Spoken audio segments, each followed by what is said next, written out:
আসসালামু আলাইকুম, আশা করি সবাই ভালো আছেন। এটা দেখতেছেন আপনারা চাচার বাড়ির এলাকা। পাশে এক চাচা আছে, ওই চাচার বাড়ির এরিয়া এটা। তারপরে বাসার ভিতরে ঢুকতেই পরে একটা গেট। এটা একটি মোরগ, দেশি মোরগ।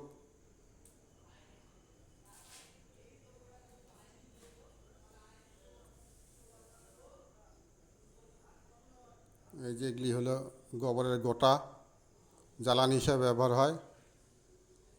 কলা গাছ, পাশে খড়ের মাচা, লাউ গাছ, সিম গাছ,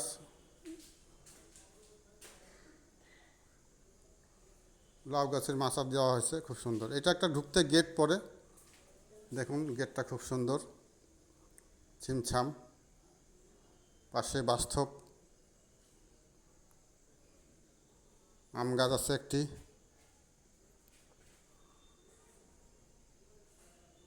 এটা হলো ভিতরের আঙিনা, ভিতরের অংশ। ওনাদের একটি গাই আছে এবং বাছুর আছে। গাইটি প্রায় 2.5-3 কেজি দুধ দেয়। বাছুরটি বড় হয়ে গেছে, তার জন্য বাছুরটি বড় হয়ে গেছে দেখে একটু দুধ কম দেয়। না হলে সাধারণত একটা গাই 8 কেজি 10 কেজি, নিম্নে 5 কেজি দুধ দেওয়ার কথা, হয়তো আপনারা ভাববেন।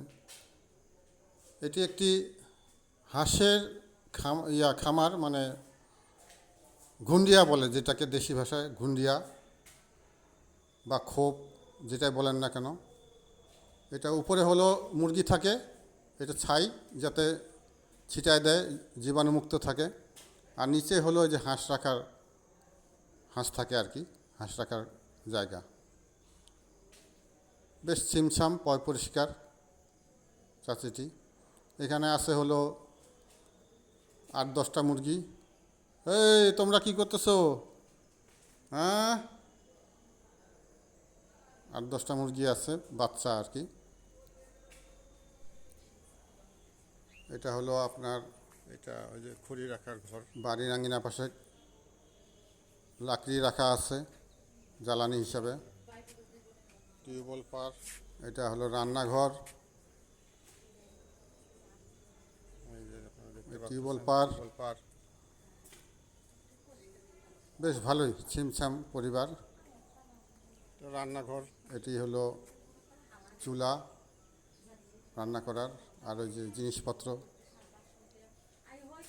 যেটা গৃহিণীদের কাজে লাগে। এটা মটরশুঁটি রান্না করে খাওয়ার জন্য রাখছে। আচ্ছা, আমরা মাছ মারবো, নিয়ে আসবো। তারপর পাতিল থেকে কড়াই।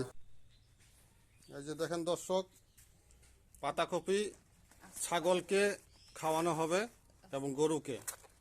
কৃষকদের মাথায় হাত, কারণ সবজির দাম পাচ্ছে না তারা, এই জন্য গরুকে এবং ছাগলকে খাওয়ানো হবে। এটা হলো খড় কাটা মেশিন। এই যে এটা দিয়ে খড় কাটে গরুকে খাওয়ানোর জন্য। নই, হাল চাষ করার জন্য। এটা জাল, এই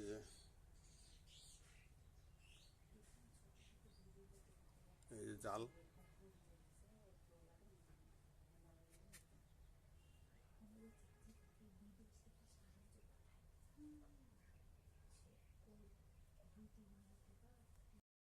দেখেন এটা একটি ধান ক্ষেত, পাশে ধান ক্ষেত। একটি বক বসা আছে, তাক লাকিয়ে দেখে আসছে যে মাছের অপেক্ষায় আছে।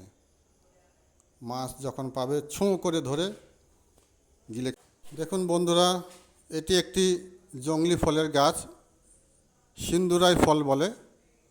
এটি সাধারণত বাচ্চারা নিয়ে খেলাধুলা করে। এটি গ্রাম অঞ্চলে দেখা যায় সাধারণত অনেক জায়গায়। তো বন্ধুরা, যদি আমাদের এই ভিডিওটি ভালো লেগে থাকে, লাইক, কমেন্ট এবং শেয়ার করবেন।